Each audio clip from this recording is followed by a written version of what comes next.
Tal livro é bom, tal livro é ruim, tal comida é boa ou ruim, o sol faz bem ou faz mal, quanto que a gente tem que dormir. Gente, sempre vai depender da pessoa e do contexto, sempre. Então, fujam daqueles gurus que têm resposta para tudo e conselho para a tua vida mudar.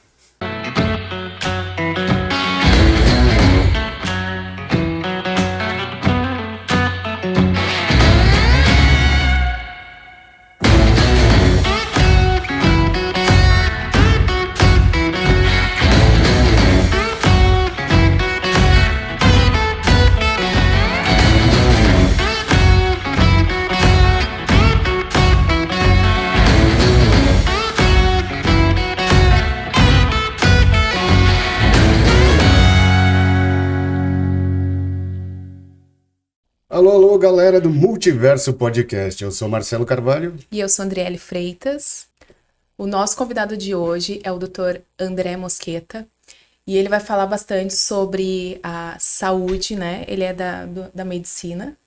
E eu gostaria então que ele se apresentasse um pouquinho para nós. Seja bem-vindo, Dr. André. Bem-vindo. Obrigado, Andriele. Obrigado, Marcelo, pelo convite.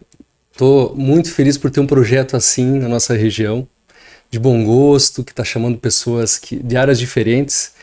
E, bem, meu nome é André Mosqueta, eu sou médico formado há 20 anos, especialista em clínica, em geriatria, fiz formação em nutrologia e depois passei a estudar e me focar na medicina do estilo de vida.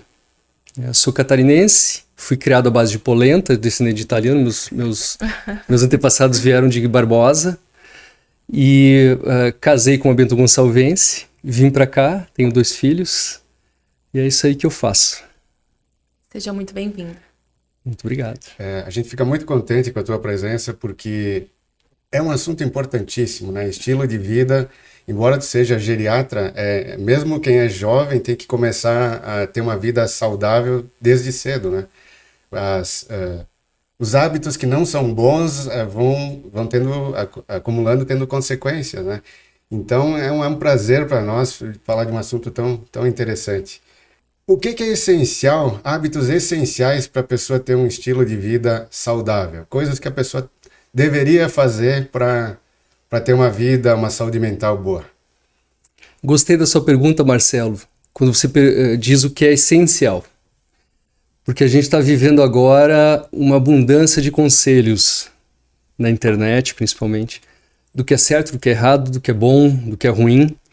E a verdade é que não existem 2 Marcelos, 2 Andrés, 2 Andrieles. Cada pessoa é uma pessoa, isso é lindo, torna a gente complexo, único, singular, um verdadeiro milagre.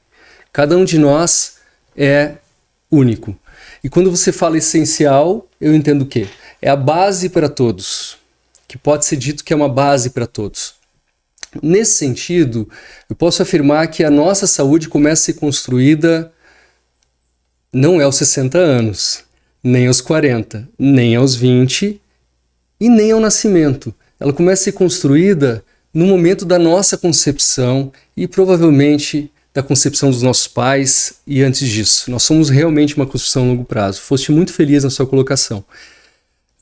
Eu vou me servir do que a medicina do estilo de vida ensina para responder essa pergunta, que são os 6 pilares do estilo de vida saudável, ou do estilo de vida que recebe a atenção necessária do ponto de vista de saúde e mais ainda, de bem-estar, de felicidade, de prazer, que são sono reparador, são a alimentação equilibrada, atividade física ou movimentação física adequada, relacionamentos ou conectividade humana, melhor dizendo até do que relacionamentos, conectividade, porque a gente tem pesquisas inclusive com pets, com cachorrinho hoje em dia, mostrando bons resultados, né? Conectividade humana positiva, controle do estresse. E o estresse não é sempre negativo, o estresse ele pode ser negativo ou positivo, depois provavelmente a gente vai falar mais sobre isso, mas ele é essencial também em todas as vidas, em todas as pessoas. O estresse sempre vai existir, numa outra área e em uma outra dose.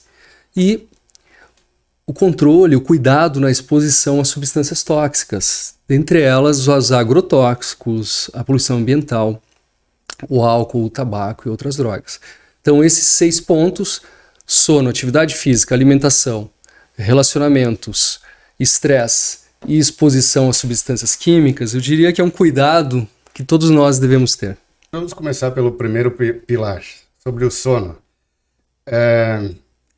Hoje em dia a pessoa fica exposta à iluminação artificial, fica até de noite assistindo TV com o celular. O que pode ser feito para a pessoa se preparar para ter um sono de qualidade, um sono REM, um sono reparador? Você sabe que se existe um fenômeno biológico antigo, é o sono. A vida, segundo os cientistas, está há mais de 3,5 bilhões de anos sobre a Terra, e desde então tem uma coisa que acontece, ou antes disso até, o planeta gira. E à medida que ele gira, ele tem 2 turnos de iluminação, o dia e a noite. E o fato é que isso está em nós, está em todos os seres vivos. O os seres vivos, ciclo circadiano, é isso? Ciclo circadiano, né, do sono e vigília. E ele está inclusive nos peixes, nas plantas, enfim, em todos os seres vivos. E algumas pessoas querem viver negando isso até, eu diria, né, querendo modificar uma natureza ancestral. Então, nesse sentido, a primeira compreensão é aceitar, introjetar, se conscientizar da importância do sono. Um dia bom começa por uma boa noite de sono. A criatividade que a gente tem depende da nossa noite de sono. É na hora do sono de qualidade que passa um caminhão do lixo, eu diria, que é o sistema linfático, que remove as impurezas do líquido que circula no nosso cérebro. Olha que interessante a importância disso. Esse sistema de limpeza cerebral funciona durante o dia? Não. Mas nem um pouco, André, não, nem um pouco. Só durante o sono profundo. Olha a importância disso, né? Então nós passamos mais ou menos 1/3 da nossa vida dormindo. Então se você tem 30 anos, você passou 10 anos ou mais, considerando que os bebês dormem mais, dormindo. Então a importância disso é central na vida. Eu costumo dizer que para você conhecer uma pessoa de verdade, seu cônjuge, seu amigo, enfim, seu filho, é depois de uma noite bem dormida. Senão não é a pessoa de verdade. A capacidade mental dela não está plena. E aí nós temos uma onda de uso de medicações para dormir tóxica, excessiva, sem dúvidas. Por incrível que pareça, as pesquisas científicas mostram que intervenções sem medicamentos funcionam mais do que medicações para dormir. E não só funcionam mais, como funcionam melhor. E veja bem, o sono tem uma arquitetura, uma estrutura. Imagina um origami, uma escultura de papel, uma coisa delicada que possui aquela estrutura, certo? A partir do momento que você usa medicações, você desfaz essa estrutura natural de sono. Não existe até hoje uma medicação que substitua o sono natural. Os Zolpidem, esses remédios causam dependência. São coisas diferentes. Causar dependência é um mecanismo relacionado ao uso normalmente crônico e pode ser psicológica, pode ser física, pode ser mista. Mas quando eu quero me referir à estrutura, eu estou dizendo a qualidade mesmo. A primeira noite que você já toma Zolpidem, o sono oferecido não é de mesma qualidade do que o sono natural. Tá? Um exemplo é a importância dos sonhos e como as medicações suprimem ou atrapalham a fase dos sonhos, que é o sono dito REM principalmente. Então, por que não se fala em intervenções sem medicamento? Você já falou sobre Zolpidem. Tá? Então, é uma das questões que nós temos que resgatar. Será que a indústria farmacêutica tem um pouco de culpa nisso? O sensacionalismo da imprensa, a pressa que as pessoas têm em alcançar o caminho mais fácil, talvez. Mas então, quando a gente fala sobre melhorar o sono, nós temos algumas regras básicas também essenciais que funcionam para a maioria das pessoas. Vamos colocar assim, para 95% das pessoas, certo? O que regula esse ritmo de ficar acordado ou dormir? São substâncias no nosso sistema nervoso central. Por exemplo, adenosina, melatonina, entre outras. A secreção dessa substância se dá em ritmos biológicos, através do nosso relógio interno, que se ajusta a partir de indicadores externos. Iluminação é um deles. Então, baseado nisso, eu não quero ficar aqui falando cientifiquez, mediquez, que é chato, não estou aqui para isso. Pelo contrário, vai contra o que eu imagino que um médico deve comunicar quando ele está falando com o público em geral. Mas algumas recomendações, por exemplo, evitar estimulantes durante o dia, elas são importantes, mas elas têm que ser adequadas a cada ser humano. Existe a cafeína, que o metabolizador da cafeína pode, que é o fígado principalmente, ele pode levar 2 horas para fazer essa cafeína perder todo o efeito no corpo. Então tem os metabolizadores ditos rápidos. Tomei cafeína, essa cafeína nem vai interferir no meu sono. E tem os metabolizadores lentos, que levam até 12 horas. Posso tomar cafeína meio-dia e essa cafeína vai interferir no meu sono antes da meia-noite. Por isso que a gente tem que ter muito cuidado na hora de recomendar, de dar conselho. Café depois das 6 faz mal para o sono. Não sei, não necessariamente. Depende do organismo. E mesmo os metabolizadores lentos, que vão levar 12 horas, a maioria das pessoas são intermediários, né? Vão levar 6 horas. Não é uma regra matemática, 8 horas, 10 horas. Eu, por exemplo, é mais ou menos 4 horas. Né? Falando do André, cada um vai se conhecendo. Por quanto tempo que a cafeína dá aquele impulso, aquela vitalidade maior. Então, tem que ser muito individualizado. Por outro lado, algumas pessoas não podem consumir cafeína ou não deveriam, do ponto de vista de saúde, em momento nenhum. Porque a cafeína, ela não é um alimento em si, ela é um estimulante, assim como todas as xantinas, a teofilina e outras que estão no chimarrão. Apesar que existe chimarrão sem cafeína, não sei se vocês já ouviram falar, Não. que diz que é muito diferente do chimarrão convencional, mas existe, né? O café descafeinado, por exemplo, nos guaranás, nas colas, nos chocolates, no chá preto, no chá verde, que contém isso. E esses estimulantes, naturalmente, eles vão acelerar um pouquinho a frequência de batimento do coração. Eles vão preparar o estômago para digerir mais alimentos, então eles aumentam a liberação ácida e causam um relaxamento de um esfíncter da divisão entre o esôfago e o estômago, causando mais chance de refluxo, por exemplo, de azia. Eles vão aumentar os sintomas de ansiedade. Então, se tem alguém que não precisa de café, é quem já é agitado e ansioso.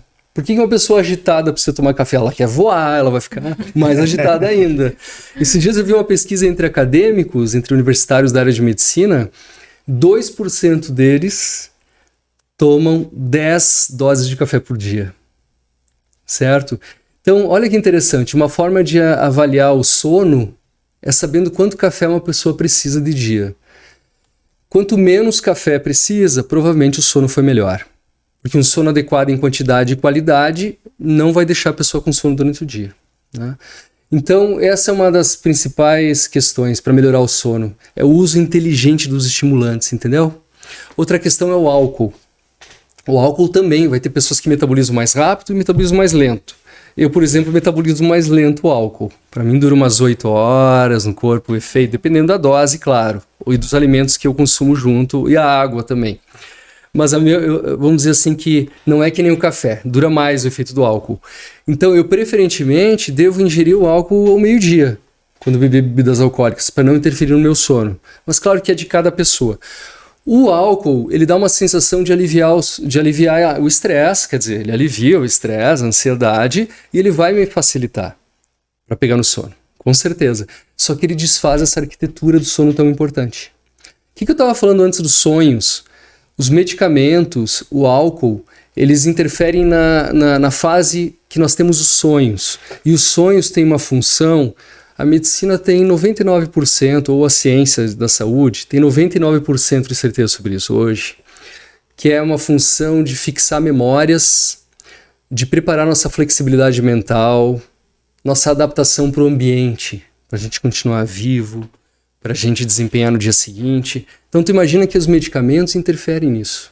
o sonho é uma manifestação do inconsciente, porque nós não estamos conscientes durante o sono, mas de altíssima complexidade que vários teóricos, cientistas, filósofos já tentaram dar um sentido para isso, e há áreas que avançam de forma importante, viu? Para encontrar respostas, né? Será que eu estou sonhando porque eu tenho medo? Será que eu sonho porque eu desejo? Ele vem do inconsciente. Você sabe, a gente estando em repouso, e eu convido vocês, a gente sai agora dar uma caminhada acelerada. O nosso metabolismo físico, ele cresce, ele aumenta mais ou menos 100 a 200% do que está agora. A necessidade de consumo de energia, aceleração. O nosso cérebro, quando ele está extremamente ocupado, por exemplo, sonhando, e quando a gente está em repouso, ele praticamente tem a mesma função, porque o trabalho do inconsciente é 95% do trabalho cerebral. Então, quando a gente está dormindo, quando a gente está acordado, na fase dos sonhos principalmente, ou acordado, nosso cérebro está trabalhando. Olha a importância do inconsciente na nossa vida. E o sonho, ele vem do inconsciente, sem dúvida. Porque nós estamos inconscientes quando nós estamos dormindo. Claro. Então, o álcool, os estimulantes, a exposição à luz com inteligência. Então, a partir das 8 da noite, que é um horário que mais ou menos já escureceu bem, é interessante a gente começar a desacelerar e informar o nosso inconsciente que está chegando à noite. Senão a gente fica enganando o inconsciente. Vocês sabem que o inconsciente ele é altamente sugestionável. E para dormir também. Então eu posso fazer coisas que vão me ajudar a dormir.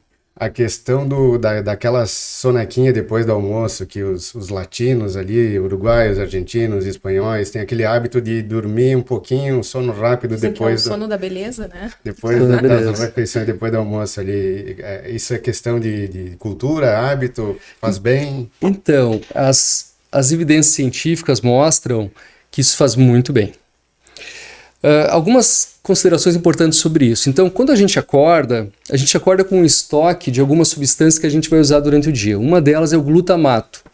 O glutamato, à medida que a gente faz esforço mental durante o dia, ele vai sendo consumido e vai dando aquela sensação de fadiga mental, sabe? Poxa, hoje eu já trabalhei o suficiente. É como se a gente tivesse mesmo uma grana para gastar no começo do dia. E se você gastar devagarzinho, vai durar o dia inteiro. Se você gastar demais, realmente você vai ficar sem grana. Essa soneca depois do almoço, 15 a 30 minutos, para não interferir no sono da noite, por exemplo, é como se ela renovasse, ela reestabilizasse essas substâncias cerebrais, não no nível de dormir a noite inteira, mas de uma forma já suficiente, da adrenalina, no cortisol, a dopamina, o glutamato, e nos zerasse. É como se você pegasse, sabe o celular que às vezes não está dando tilt? Primeira orientação, reinicia. É como se você reiniciasse o celular. Então vamos desligar ele, vamos ligar. É como se ele reconectasse o que não está indo muito legal. Então é tudo de bom para baixar a adrenalina, para reanimar para tarde, tudo de bom. Para quem pode, Claro. Porque o estilo de vida hoje está complicado para isso. Sim. E doutora, a gente sabe que tem pessoas que não trabalham no turno do dia, né? Eles trabalham à noite. Então, como que fica essa questão assim no sono para eles? Vai ser futuramente que vai dar um problema ou a noite vai ser ruim assim no trabalho? Porque até a expressão física muda, né? Fica com mais olheiras, mais aquela expressão mais triste, parece. Interessante você colocar do ponto de vista de aparência, porque é realmente o que acontece. Tem uma pesquisa que foi publicada no começo de 2021, em que os autores descrevem pela primeira vez, apesar dos antepassados já dizerem isso há muito tempo, a relação entre branqueamento dos pelos e estresse. E quando a gente fala de estresse, eu estou falando aqui o estresse excessivo, a gente está falando de hormônio, de funcionamento interno do corpo humano, que é liberação excessiva dos hormônios relacionados ao estresse. Por exemplo, cortisol e adrenalina. Então eles pioram a qualidade da replicação das células. Você sabe que as células estão sendo replicadas continuamente, algumas em menor período, algumas em maior período, pelo menos as células que ainda vivem, que estão saudáveis, não as cicatrizes, por exemplo, e a qualidade onde isso acontece vai fazer toda a diferença na replicação das células, inclusive da pele, inclusive do cérebro. Então, é natural que se eu não estou dormindo adequadamente, estou trabalhando na hora que deveria estar dormindo, quer dizer, eu fui há milhões de anos, ou há centenas de milhares, programado para dormir nesse horário, certo? A minha espécie funciona assim, e de repente eu quero mudar, eu quero ser que nem um hamster. Meus filhos agora têm hamster, estou sabendo um monte de hamster. Que é, por exemplo, eles acordam durante a noite, funcionam durante a noite. Meu filho dá bom dia quando vai dormir pro hamster. Ele dá uma risadinha e fala assim, bom dia, porque é ali que começa a atividade. De repente a gente quer agir como coruja, que fica acordado de madrugada. Isso vai contra a nossa fisiologia. Então, existem pesquisas mostrando, e aí eu trago uma notícia que não é muito legal, certo? Mas que é importante também. De que os trabalhadores noturnos têm uma vida mais curta em geral. Eles têm maior incidência de demências, de problema cardíaco, de cânceres, inclusive, certo? Então, se eu posso dar uma sugestão ou ponderar a esse respeito, é que as pessoas façam alguma programação para se adequar ao ritmo natural. E aquela questão das pessoas serem matutinas, vespertinas, tem aquele sujeito, quem pode, né? Eu gosto de dormir até mais tarde. Daí tem aquele outro que, não, às 5 da manhã eu já estou com toda a corda. Como é que tu vê essa questão da pessoa se sentir melhor à noite ou se sentir melhor logo que o sol nasce? Eu vejo, são duas coisas que você citou. Você citou o perfil relacionado ao sono, que até pode ser dividido em cotovia e coruja. Cotovia vai dormir cedo, acorda cedo. Coruja vai dormir tarde e acorda tarde. A outra é como se sente. Então, quando a gente fala, primeiramente, sobre o perfil, a maioria das pessoas está no intermediário, é um misto. Raramente você vai ter uma cotovia que tem que dormir às 7 da noite, vai acordar vamos colocar às 7 horas, vai acordar às 2, 3 da manhã, altamente produtivo, renovado. E raramente você vai ter alguém que vai dormir meia-noite, 1 hora, e vai acordar às 9 e 10 totalmente produtivo e renovado. Agora, a outra parte da pergunta, aí sim eu acho que é a mais importante. Como a gente se sente? Hoje a gente tem subterfúgios. Enquanto eu estou produzindo até a hora de dormir, vamos dizer que eu quero dormir às 11 da noite, fico lavando roupa, ou fico jogando jogos interessantes, ou vendo filmes interessantes, conversando com pessoas interessantes, enfim. Até a hora de dormir, o meu corpo está entendendo, ele passa a entender que aquele momento não é a hora de dormir, que é a hora de se emocionar, de pensar, de resolver problemas, né? Eu preciso usar minhas faculdades mentais para calcular, para criar, para responder demandas. Então isso naturalmente pode criar uma sensação, poxa, me sinto bem até as 11 da noite, eu fico produtivo, depois vou dormir de um jeito, certo? E por outro lado também, você vai ter pessoas que vão usar estimulantes, inclusive o trabalho como eu citei, mas também meios que eu diria assim mais patológicos para ficarem acordados também. Por exemplo, pessoas que precisam dormir, hoje em dia tem maior consumo de energéticos e tem medicações que começaram a ser consumidas para isso, como Ritalina, Venvance, outros derivados anfetamínicos, que vão patologicamente, inclusive declaradamente, não, preciso render essa madrugada, preciso render essa noite, vou me entupir de estimulantes, café até, porque eu tenho que render, e isso se torna um estilo de vida. Olha o perigo desse tipo de informação. Eu me sinto bem assim, eu produzo assim. Uns tempos atrás ficou famoso o relato do Elon Musk, que ele dormia 4 a 5 horas por noite. E gente, o Elon Musk ainda não fez 60 anos. A gente tem que cuidar com o novo conselho. A gente está com a internet cheia, né, de conselho de jovens para idosos, de pobres para ricos, de invejosos para altruístas. É verdade. Tem que ter muita prudência, certo? Provavelmente isso vai impactar negativamente na vida do Elon Musk. Então eu diria que assim, Existem sim as pessoas que precisam dormir menos, as que precisam dormir mais. De 6 a 9 horas é mais ou menos essa faixa. 95% entre 7 e 8 horas e meia, mais ou menos. Agora, essas pessoas, da forma que se sentem e que levam o seu dia a dia, é mais importante que qualquer coisa. Se você se conectar com o que o seu corpo está falando, talvez o seu corpo esteja falando algo diferente do que você tem pensado. Um exemplo, dias de férias, dias livres, os dias que a gente dorme em hotel, longe de casa, por qualquer motivo está desligado. A maioria das pessoas dorme diferente do que em dias de trabalho. E a mensagem do corpo é: olha aqui, Marcelo, eu quero que você durma como você dorme nos dias livres, quando está no final das férias, que você pegue no sono tal hora, acorde tal hora. Né? Então, quando as pessoas em dias livres dormem 1 hora ou mais do que nos dias comuns, tem que levantar um sinal de alerta. Provavelmente há um distúrbio do sono. Tá faltando sono. Outro pilar é a alimentação. Só na alimentação já tem um leque gigantesco aí de coisas a explorar. Como a gente convenceu o nosso cérebro que é necessário uma alimentação mais saudável? Se ela não é tão saborosa às vezes, ou para quem não está habituado, dá essa impressão, né? Como é que se faz isso?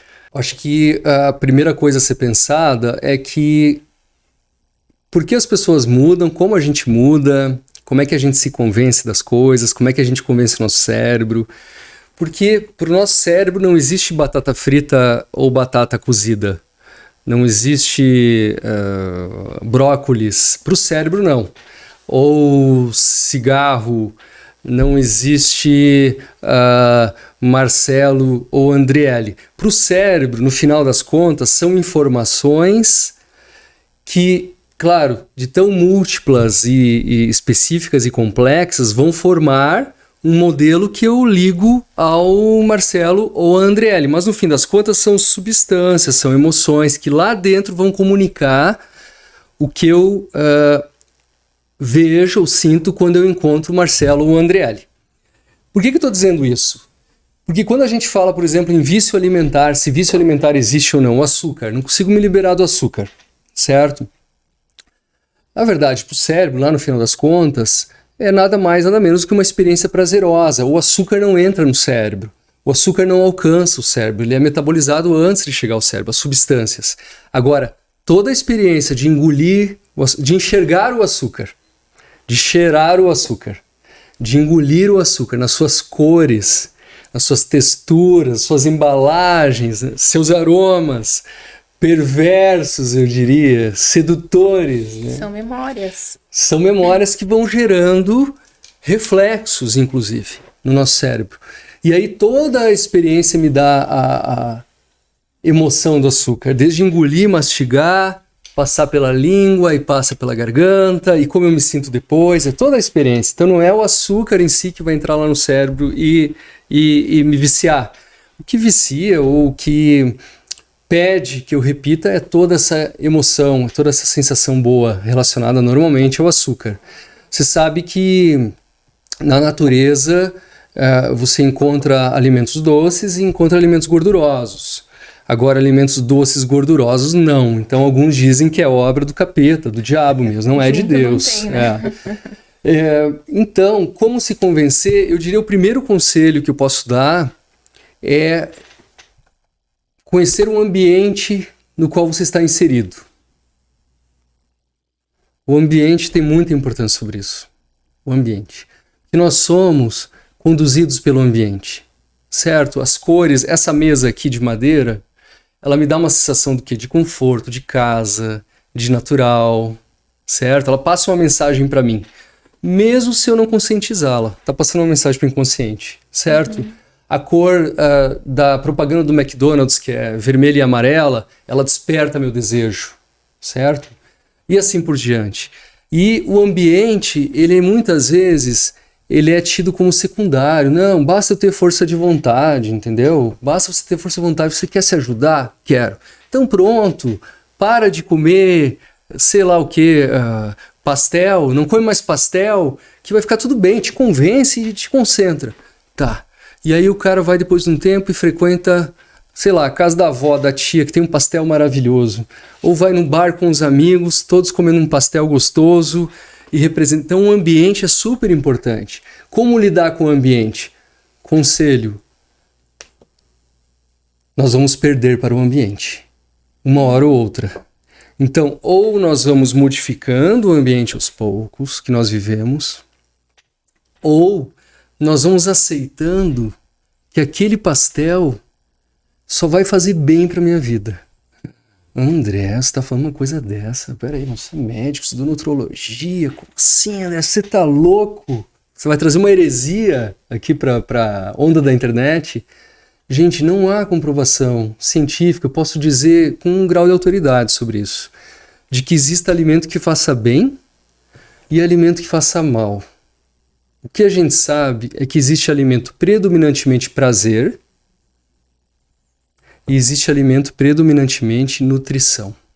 Verdade. Certo? Um brócolis cru, sem tempero nenhum. Maravilhoso, né? Chuchu. Proteína. O chuchu, dizem que o chuchu é o quarto estado da água, né? Não tem sabor de nada. O chuchu, certo? Mas você vai encontrar alguém que gosta, mas em termos gerais, certo? Predominantemente nutritivo. Vamos... Pessoal, quero fazer uma festa hoje, vou servir chuchu, certo? É predominantemente nutritivo. Importantíssimo. Vamos pegar outro que é predominantemente prazer. Vamos lá, um chocolate comum, desses bem vagabundos, bem baratinhos, que é predominantemente gordura e hidrogenada, açúcares e outras substâncias, certo? Aromatizantes, corantes. Ele é predominantemente prazer. Não posso esperar dele nutrição, mas ele dá prazer. O prazer tem funções? Claro que sim. Claro que sim. Na dose certa, no momento certo, da forma correta. Claro que sim, é importante. Vocês querem gente chata? É gente saudável que não é feliz.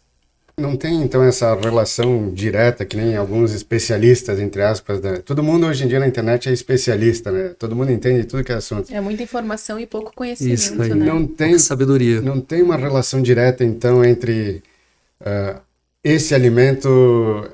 Se a pessoa consumir esse alimento, vai acabar com a saúde dela. Não é tão simples assim. Né? Não muito é tão mais simples. Complexo, né? Muito mais complexo. Como é que eu faço para pensar isso, para viver isso para o André e para ensinar para os meus pacientes?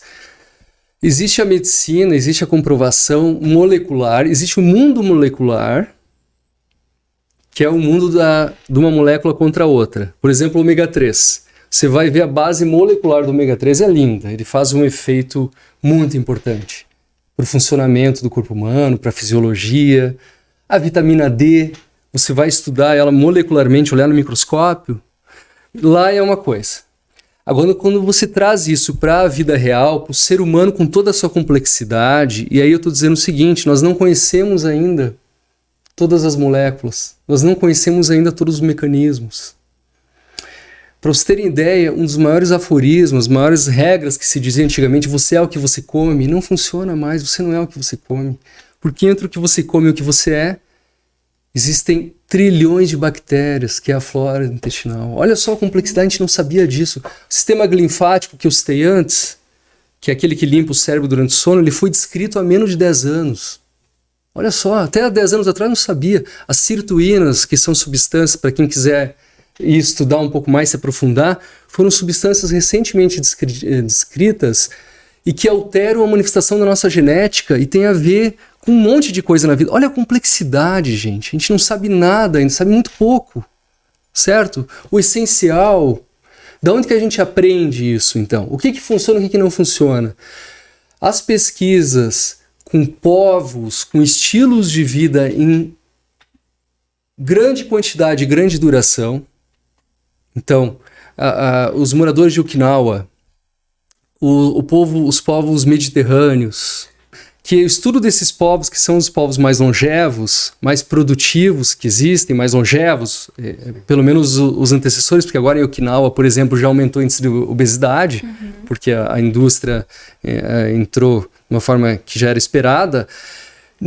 Ali você vai encontrar pessoas que nunca comeram carne e viveram bem. Pessoas que sempre comeram carne e viveram bem. Pessoas que nunca tomaram vinho e viveram bem. Pessoas que nunca tomaram vinho e viveram bem. Não existe uma regra óbvia, única sobre isso. Não existe. Isso é lindo quando a gente quer vender, quando a gente quer assustar. E aí a gente tem que se posicionar contra a medicina ou a saúde de todas as áreas, não é só medicina, psicologia, nutrição e as outras áreas da saúde, que querem trazer, às vezes involuntariamente, medo, vergonha, culpa para a vida das pessoas. Eu tenho culpa da forma que eu gosto de viver e eu tenho medo do que vai acontecer comigo. É isso que vem a medicina tradicional, enfim, conservadora, trazer essa mensagem. Poxa, você devia se envergonhar de não fazer exercício físico, então você se sente como? Você se sente culpado. Isso aí vai te deixar com um infarto, se sente com medo, certo? Não. Isso é uma postura que traz desinformação, mostra desinformação pelos profissionais, tá? Porque, inclusive, cientificamente, a gente pode considerar a saúde, esse jogo entre saúde e doença, Marcelo, como um jogo mais de futebol do que de xadrez. Então, de xadrez, cada movimento que eu faço, pensado, vai surtir um efeito. Isso é certo. Se eu estou jogando pelo menos com alguém que sabe xadrez do outro lado. Vamos considerar que seja entre dois bons enxadristas. No futebol, tu pode ter um craque no teu time. Tu pode ter o melhor jogador do mundo no teu time.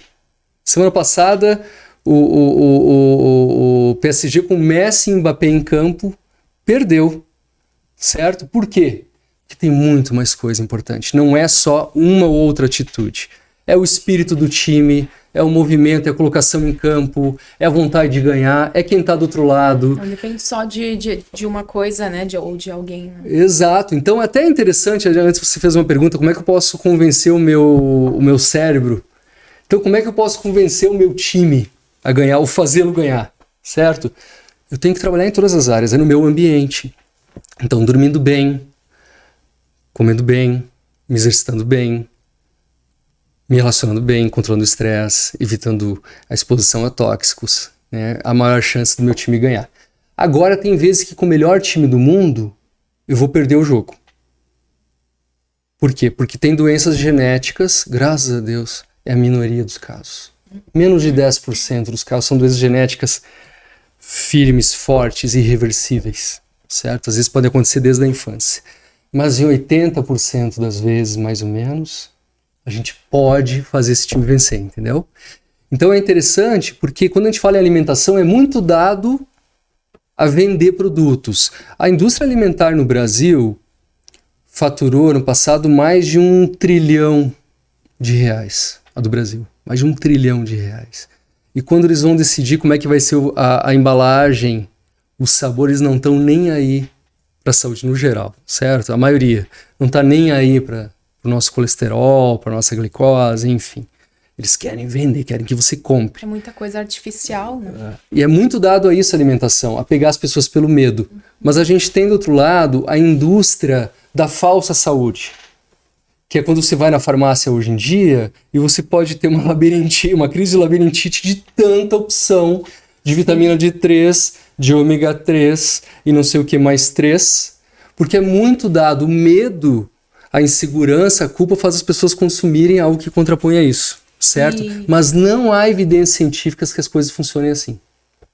O colágeno, se você tomar um colágeno para unha, por exemplo, quer que minhas unhas melhorem, meu cabelo melhore.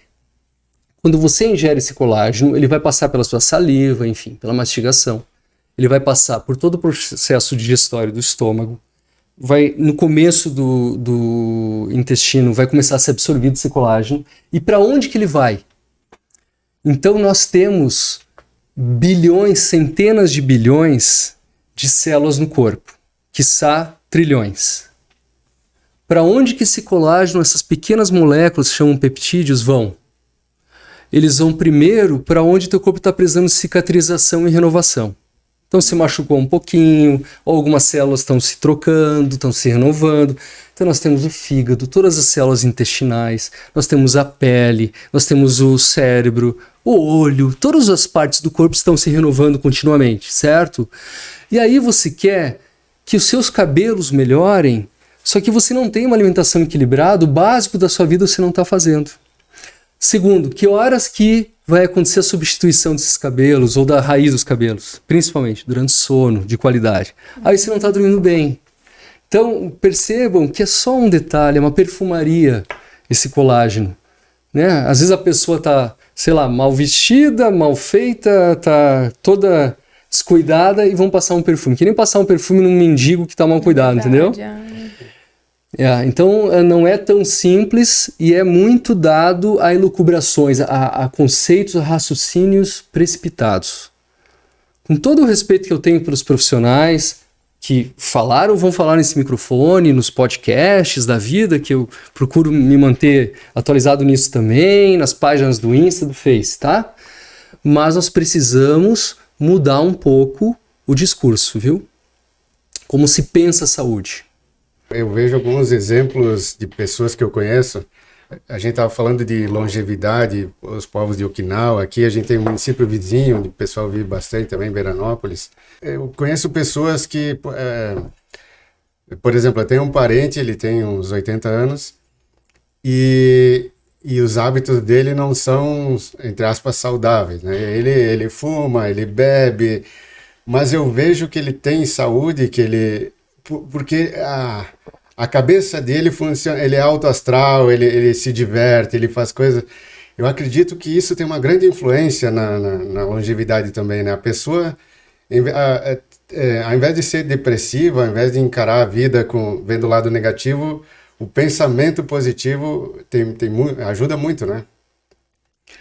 Poxa, as pessoas colocam assim, será que é psicológico ou é físico? Eu diria que sempre é os dois. Tudo que acontece com o seu corpo impacta no seu psicológico. Tudo que acontece no seu psicológico impacta no seu físico. A medicina já ultrapassou, eu falo medicina porque é minha área, mas a ciência de saúde ultrapassou já essa barreira. E além do ponto molecular, nós temos evidências boas quando estuda a vida real. Então, o estudo mais longo feito na área da saúde, que se tem conhecimento, ele já dura mais de 85 anos. Ele é de Boston e acompanhou um grupo de homens. São algumas centenas de homens, de áreas pobres, áreas ricas, negros e brancos, de culturas e religiões diferentes, de profissões diferentes, e foram acompanhando para ver o que realmente interfere na felicidade ao fim da vida ou ao longo da vida, que eles possam olhar para trás e falar assim, poxa, eu tenho orgulho do que eu vivi, eu vejo sentido na vida que eu levei. E aí, analisaram ano após ano hábitos, relacionamentos, exames de saúde, certo? Características físicas. E o que impactou, no fim das contas, esses homens serem longevos, continuarem vivos e felizes ou com uma sensação de bem-estar subjetivo, como a ciência gosta de dizer. O principal fator foi conexões positivas. Não foi fumar ou não foi beber ou não foi se exercitar ou não foi o peso, não foi nem dormir ou não. Foi conexões positivas. O pensamento, no fim das contas. E o não pensamento, o sentimento. Como eles se sentem, certo? Quando eu tenho conexões positivas, eu me sinto amparado, eu me sinto que quando eu precisar eu tenho alguém com quem eu contar, eu me divirto mais, eu relaxo mais, eu me sinto acompanhado por alguém e às vezes até no meio digital, tá, gente? A pandemia veio mostrar, comprovar também, que a conexão digital tem o seu valor. Então a gente não pode ser muito puritano. O meu discurso é muito assim, contra puritanismo, contra radicalismo, contra artificialismo. A gente não pode ser nem índio, nem um robô, sabe?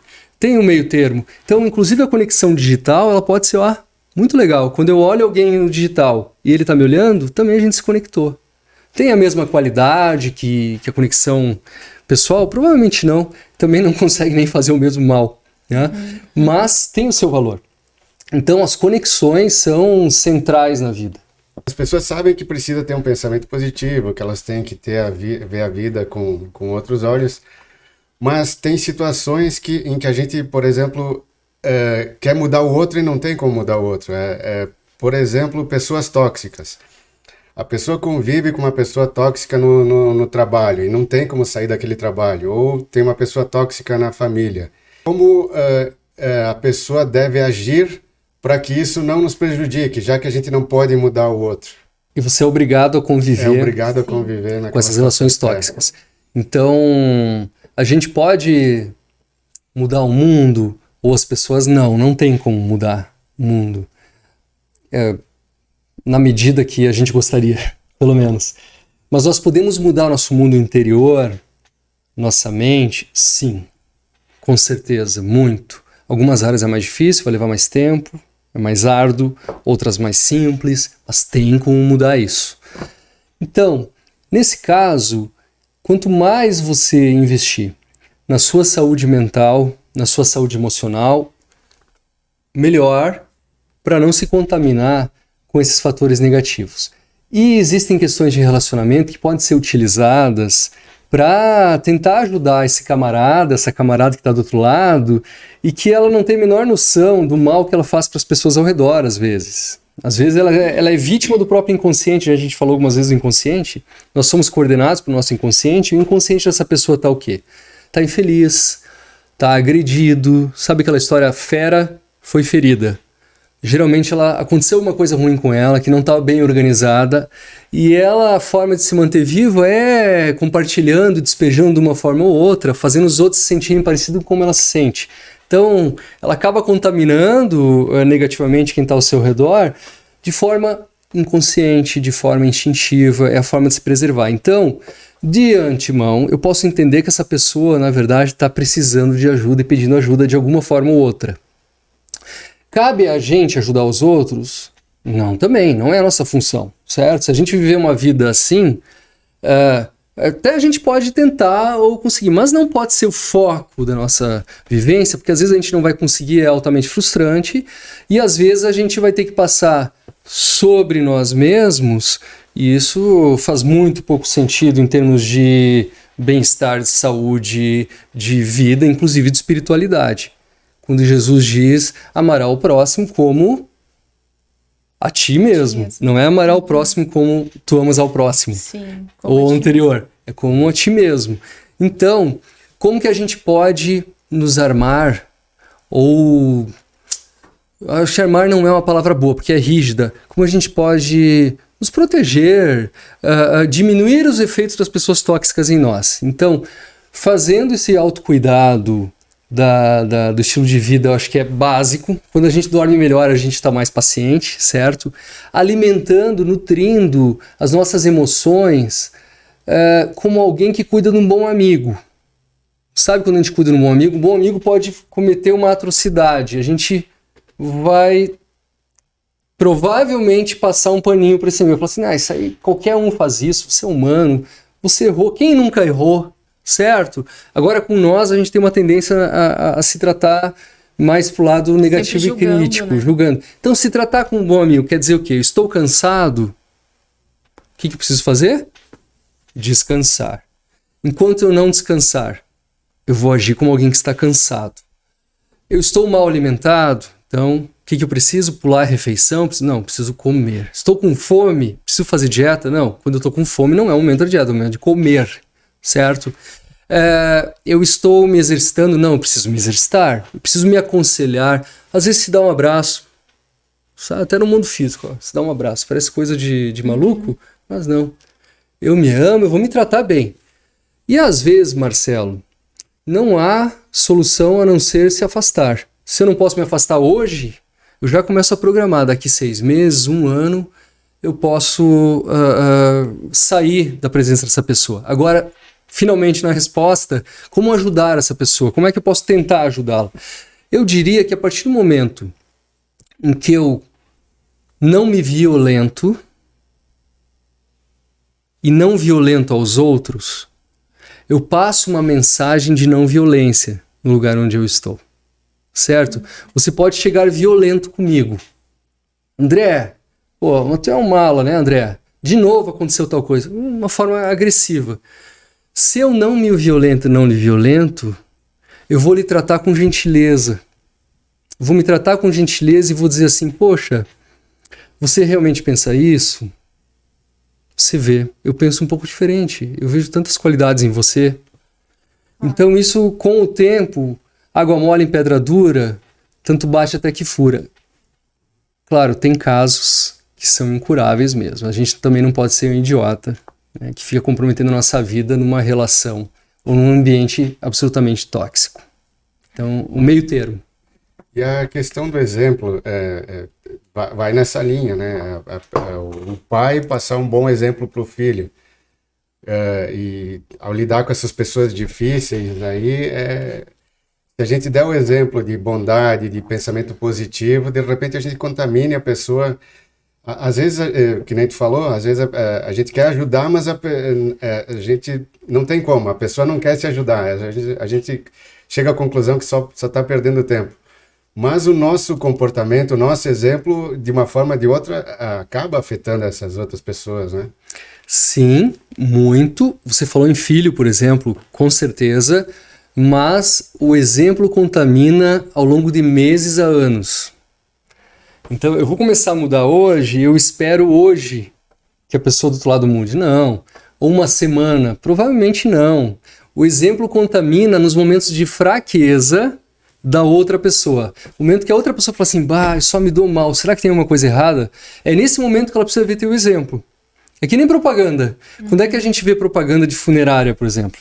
Quando a gente está pensando nisso, certo? Senão, a gente já viu milhares de propagandas de funerária e não funcionou. Por isso que os exemplos, quando a gente quer contaminar alguém, a gente tem que mantê-los a longo prazo. Porque as pessoas vão se modificar sim com o nosso exemplo, mas no momento em que elas estiverem sensíveis àquilo. Pode ser daqui a um ano.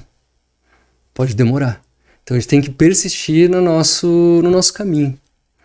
Bom, doutor, agora eu quero perguntar sobre os hormônios da felicidade, né? Ao que tudo indica, é a endorfina e a serotonina. Como aumentar os níveis desses hormônios? Sabe que felicidade não é essencial como as pessoas pensam para viver. A nossa cultura televisiva, dos livros, os romances, até de muitas profissões positivistas, passaram a ensinar que felicidade é o objetivo final da vida do ser humano. Mas existe um professor estudioso, um pesquisador, escritor, que se chama Martin Seligman, que, em associação com um colega que eu não lembro o nome agora, ele pegou o conhecimento de religiões milenares, então do Oriente e do Ocidente, as virtudes que eram apregoadas por essas filosofias e religiões, eles viram que fechava entre si, mais ou menos, e chegou a um número de forças de caráter, um número de características que lhe deu o nome de forças e forças de caráter, e quando você vai olhá-las, se percebe, isso é natural, mas o que o professor Seligman fez foi colocar os pingos nos is e trazer para o meio científico, e vai muito além da felicidade e da alegria, uma vida boa, uma vida que faz sentido. Em termos concretos, é possível alguém viver uma vida que faz sentido boa sem sentir alegria. É possível. Sem sorrir. É possível. Se você conversar com pessoas que não são sorridentes, que não são, abre aspas, por favor, felizes, muitas vezes você vai ter uma aula sobre uma vida com sentido. Eu adoro meu trabalho, adoro minha família, eu me orgulho do que eu fiz, me orgulho do que eu faço, sinto prazer, me sinto bem, não tomo medicamentos. Não tem uma fórmula, então? Então, a busca por essa fórmula levou à autoria do termo florescimento humano. Florescer não é um termo ideal, porque, enfim, mas quer dizer o que florescer humano? Se você tem uma vida com um propósito, um motivo para acordar pela manhã, então não importa o motivo pelo qual acordar pela manhã. Se você tem uma vida que você tem relacionamentos, pelo menos um, positivo. Se você tem uma vida com realizações, e não importa a realização, pode ser arrumar seu quarto, positivas, coisas que você se sente útil.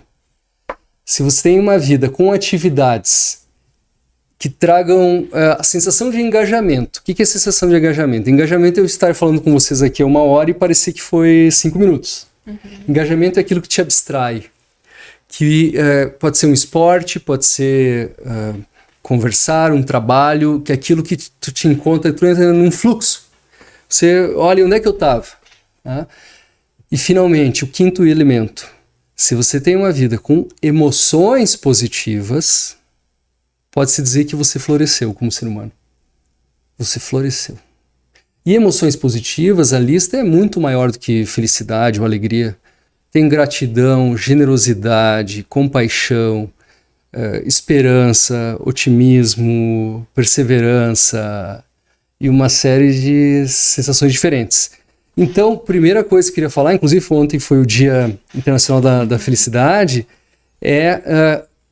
a gente não deveria cultuar esse assunto como se cultua. Mas eu entendo também, esse tipo de pergunta não é por cultuar o assunto felicidade, é porque felicidade é o termo que, por uso, é mais utilizado para significar essas vidas que todo mundo quer ter, gostaria de ter, né? Que é uma vida com sentido, florescida, certo? A endorfina, a serotonina, a dopamina, as catecolaminas, por exemplo, a adrenalina, elas estão relacionadas à sensação de bem-estar, certo? Alguns endocannabinoides, que são algumas substâncias que têm relação com canabidiol, mas só são parecidas quimicamente e que nós temos dentro do nosso corpo, elas são produzidas em situações, olha que interessante, de cuidado por algo, por alguém ou por nós mesmos, certo? Por exemplo, exercício físico. Por exemplo, tocar, cumprimentar alguém. Por exemplo, sorrir, relaxar.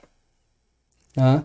E aí você tem alimentos que molecularmente estão implicados na geração de algumas substâncias, certo?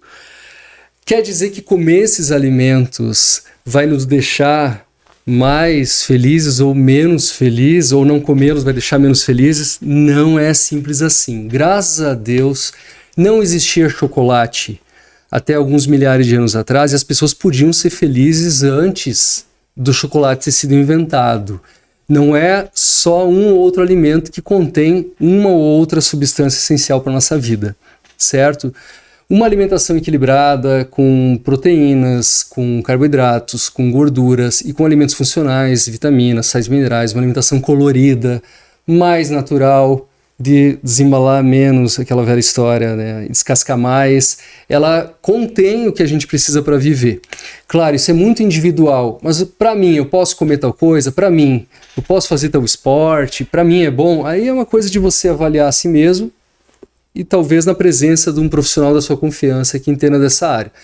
Então, é importante também tua pergunta, Andriele, porque as emoções positivas, elas podem sim ser, de um ponto de vista biológico, fabricadas, forçadas. Por exemplo, eu acordo um dia me sentindo mal, triste, desanimado, por um motivo qualquer. O que eu posso fazer com isso? Eu posso nutrir essa sensação ruim, eu posso ficar pensando nisso, e o cérebro humano é assim. O cérebro humano não foi programado, gente, para viver. Ele foi programado para sobreviver. Tá? Nós somos programados, essa coisa aqui maravilhosa, que é o nosso órgão principal, ele é todo pensado para se manter vivo, não para desfrutar. Se algum momento se sente bem desfrutando, é porque na evolução isso tinha uma função de preservação da vida ou prolongamento da espécie, continuação da espécie. Não é pelo mero prazer em si, por desfrutar em si. Tá? Então a gente está sempre jogando com isso, certo? Então se eu acordo por algum motivo, por exemplo, me sentindo mal, como é que eu posso ajudar a mim mesmo naquele momento? Fabricar emoções positivas. É tentando resolver o problema? Nem sempre. Muitas vezes fazendo uma oração de gratidão, muitas vezes fazendo um hábito que sabidamente me dá prazer, por exemplo, caminhando, ouvir uma música positiva, passar a mão no meu cachorro, falar com um amigo querido, ler um livro legal, ou até de uma forma um pouquinho mais formal, uma meditação, uma contemplação. O que é contemplação? É ficar olhando para algo legal. Tem estudos mostrando que só ficar olhando para algo e contemplando, sabe, transcendendo a imagem em si, mas percebendo que aquilo causa em mim, já traz fatores positivos. E quando você vê, você está com aquela emoção positiva predominando.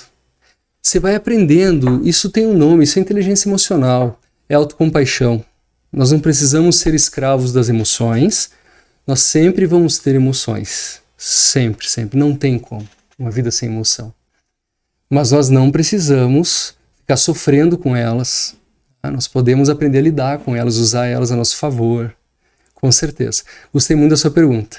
Obrigada. A questão de ser obrigado a ser feliz ou ser obrigado a aparentar ser feliz é algo que mais prejudica do que ajuda, né? Assim como fazer dieta. Fazer dieta mais prejudica do que ajuda. Você sabia? Tem pesquisas com milhares de pessoas. As pessoas que entram em programas de dieta, 5 anos depois, elas estão com o peso igual ou mais, estão com menos saúde do que antes, as que começaram dietas. Exceção de 5% das pessoas. Toda a pressão, matematizar o sono. Eu preciso dormir 7 horas na posição de lado. Gera um problema. Porque tu começa a contar e isso te causa insônia ou preocupação. Como é que vai ser hoje à noite, sabe? Então, por isso que a medicina do estilo de vida, o que ela vem, assim? Ela vem buscar espontaneidade, autenticidade, não ficar um monte de regra igual para todo mundo, que tu fica desesperado. De novo, culpa, vergonha, medo do que vai acontecer.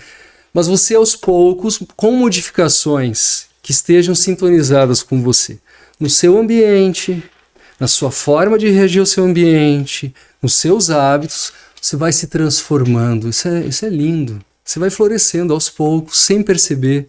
Quando você vê, você está mais saudável, menos doente. Faz muito mais sentido do que ficar pensando em cardápio. Eu adoro a nutrição, tá? Eu consulto com nutricionista volta e meia, tenho amigas maravilhosas nutricionistas. Acho que tem um papel fundamental, assim como farmacologia, assim como educação física, assim como medicina, certo? É importante. Porque, principalmente, nós estamos num mundo doente. Se a gente estivesse num mundo saudável, a gente ia morrer de fome, o médico ia morrer de fome, certo? Então, a gente tem que diferenciar as coisas. Uma questão é a intervenção para a doença, para sofrimento. A outra é como buscar e manter saúde.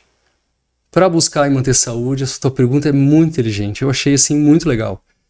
Porque essa lição, não, você deve procurar a felicidade, onde eu vou encontrar a felicidade, acaba tirando a tua felicidade. Perfeito. E até nos torna um pouco... A palavra não é culpado, mas assim, a gente vai buscar a felicidade dentro de uma cápsula, né? Fica até meio que sem nexo, né? Até a questão do ômega 3. Eu não sei como ele é importante mesmo, porque hoje a gente está numa geração que todo mundo está buscando o ômega 3. Até a gente tem uma mulher que faz propaganda numa emissora aí há muito tempo. E a gente encontra também nos alimentos. É importante mesmo? Gente, então... Vocês sabem que essa história parece religião, parece futebol. O meu time é melhor que o teu, Pelé era melhor do que Maradona, Messi era melhor do que Pelé, olha que absurdo, estão falando recentemente, fulano é melhor que fulano. Ou religião no sentido assim, eu sou o dono da verdade, vem para minha religião que a minha religião encontrou a verdade, né? Alguns querem ser donos de Jesus, certo? Parece isso, certo? Existe um caminho para a saúde e esse é o caminho que eu te apresento. Você tome isso ou não tome aquilo, você vai ficar saudável. É esse o caminho. Mas não funciona assim. Não funciona assim. Quando a gente pensa no ômega 3 especificamente, eu acho que é um ótimo exemplo, tá? Da onde vem a ideia do ômega 3? A ideia do ômega 3 é que ele compõe, ele é encontrado em alimentos de uso comum, por exemplo, linhaça, peixes de águas frias profundas, e menos em alguns outros alimentos, entre os que eram consumidos por povos, ou são consumidos, povos sabidamente mais saudáveis, certo? Então ali, eles têm uma alimentação baseada em ômega 3? Não, eles comem muita fibra, vitaminas, sais minerais, proteínas saudáveis, gorduras saudáveis. Mas então por que nós vamos focar tanto em ômega 3? Então você leva para o mundo microscópico, como eu falei antes, e você vai ver que o ômega 3 é uma molécula super importante para o equilíbrio metabólico, endocrinológico do ser humano, certo? E aí, comer o ômega 3 contido numa linhaça, por exemplo, esmagada na hora, esse ômega 3 tem o mesmo efeito do ômega 3 sintetizado, fabricado, encapsulado e acondicionado numa farmácia que eu vou comprar e vou engolir? Talvez seja um pouco de pretensão. Por que eu estou dizendo isso? Os Estados Unidos têm um núcleo de saúde sem fins econômicos a priori, que é governamental. Tá? É um centro de pesquisas para tentar trazer evidências científicas sem grana, sem lucro, certo? Para tentar buscar a verdade sem interesse econômico. Fizeram uma pesquisa com mais de 100 mil pessoas, em que metade tomava 1 grama de ômega 3 por dia e a outra metade não. Não houve diferença de infarto, de AVC, de demência, de câncer, de bem-estar, de nada. Inclusive, o grupo que tomou ômega 3 teve mais AVC hemorrágico. Mas isso provavelmente é o quê? Um achado casual, foi sem querer, é estatístico. É que nem pesquisa eleitoral, sabe? Dá uma ideia das coisas, mas não quer dizer, na verdade. A gente precisaria de uma urna para conferir esse tipo de coisa. Mas, enfim, é muito otimismo. Pro meu ver, eu não tomo ômega 3, eu respeito quem toma. A gente sabe que o estilo de vida está implicado em mais ou menos 80% de como a gente vai ficar saudável, adoecer e envelhecer. É legítimo tentar mexer nos outros 20%? Sem problema, quer tentar mexer nisso aí? Mas é 20%. Né? É justo, é correto quem está usando, gastando seu dinheiro nisso aí, saber que não há certeza a esse respeito. Isso é ético, no mínimo. Não é legal uma pessoa deixar de investir, por exemplo, em exercício físico, em boas conexões, e passar e tomar cápsula achando que isso substitui a outra coisa. Não comer peixe porque eu tomo uma cápsula, isso é um absurdo, certo? Porque nada substitui esse pacotinho de remédio que Deus fez, que são os alimentos naturais saudáveis. Verdade. A indústria farmacêutica, ela é uma das culpadas dessa manipulação da mídia, a indústria farmacêutica até ela investe dinheiro para interferir nas pesquisas do que a pessoa deve consumir, questão de remédios, de suplementos. Como é que tu vê a indústria farmacêutica versus uma vida saudável? Tem a questão, o interesse financeiro das indústrias farmacêuticas de vender remédio, de que as pessoas fiquem dependentes, fiquem doentes. Como é que tu vê essa questão da... Sabe, Marcelo, o primeiro cuidado que eu tenho é de não generalizar. Então, existe a indústria farmacêutica que pode ser utilizada para o bem ou para o mal. E que foi muito utilizada para o bem. Muito, demais, e é utilizada para o bem. O sofrimento que a indústria farmacêutica alivia é super importante. O bem que ela traz para a humanidade é super importante. Provavelmente nós estamos aqui, em boa parte, vivos e podendo conversar graças à indústria farmacêutica. Agora, de intenções ruins, ela está cheia, infelizmente. Nós sabemos que já ocorreu de ter medicamentos de conhecimento da indústria farmacêutica, que eram melhores do que os que estavam sendo utilizados, mas que não foram liberados, porque os que estavam sendo utilizados ainda não tinham pago o seu investimento. Então, eles podem descobrir uma molécula melhor, uma substância que vai fazer mais bem, mas não liberam, porque a que está lá, que não é tão boa, ainda não se pagou, não rendeu tudo o que precisava. Um caso clássico é o caso dos inibidores histamínicos usados para má digestão na década de 90, que eles não tinham o mesmo efeito dos inibidores da bomba de prótese, que é o omeprazol, por exemplo, mas que mesmo portando a molécula do omeprazol, a indústria optou por, não, vamos esperar um pouco mais antes de liberar, porque não se pagou. São coisas do negócio? São, mas a gente está falando da vida humana. Isso é super complexo, certo? O que a gente sabe é que o ser humano que gosta de dinheiro, de poder econômico, quando ele está munido de inteligência, quando ele está munido de instrumentos para vender, ele é capaz de coisas, às vezes, inacreditáveis, certo? Então a gente tem que olhar com muita cautela. Do outro lado, existe uma indústria que está querendo vender alívio para as doenças, mas perpetuar as doenças. Né?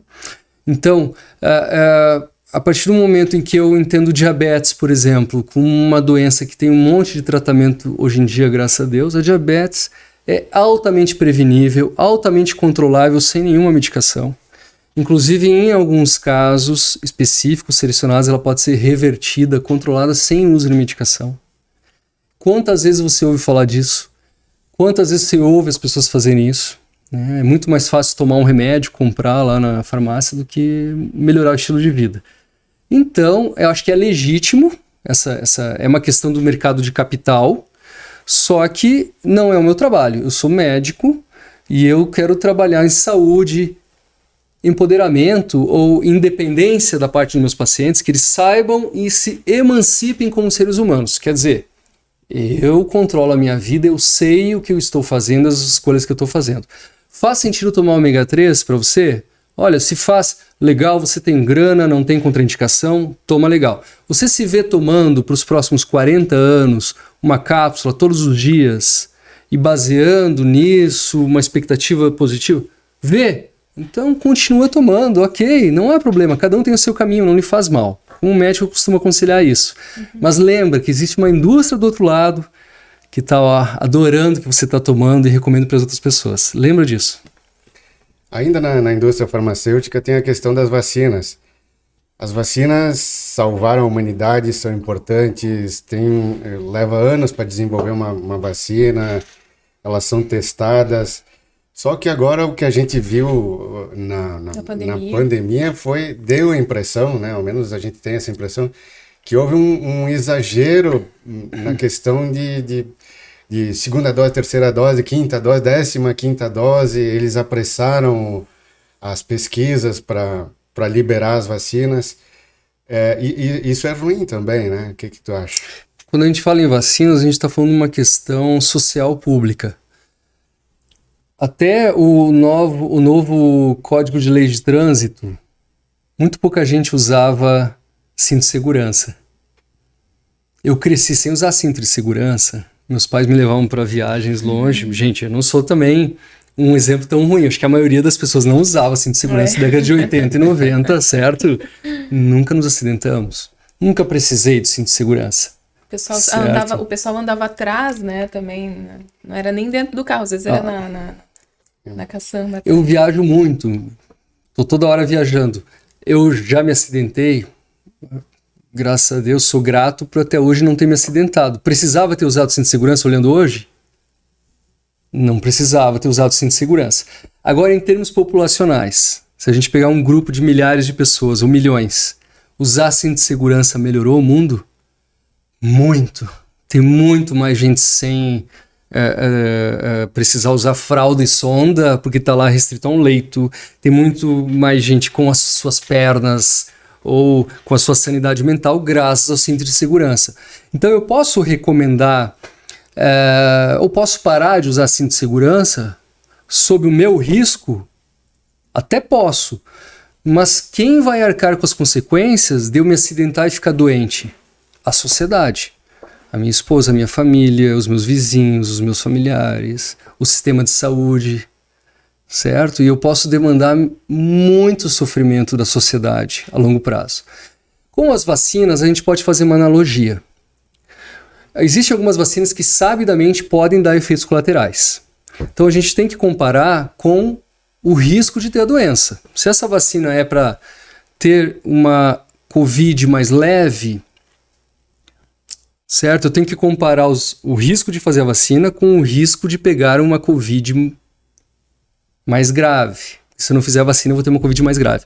Covid mais grave pode dar embolia no pulmão, pode matar, pode deixar a pessoa com fibrose no pulmão sequelada, pode deixar a pessoa mais esquecida, pode deixar a pessoa mais fraca que nunca voltou a ser a mesma.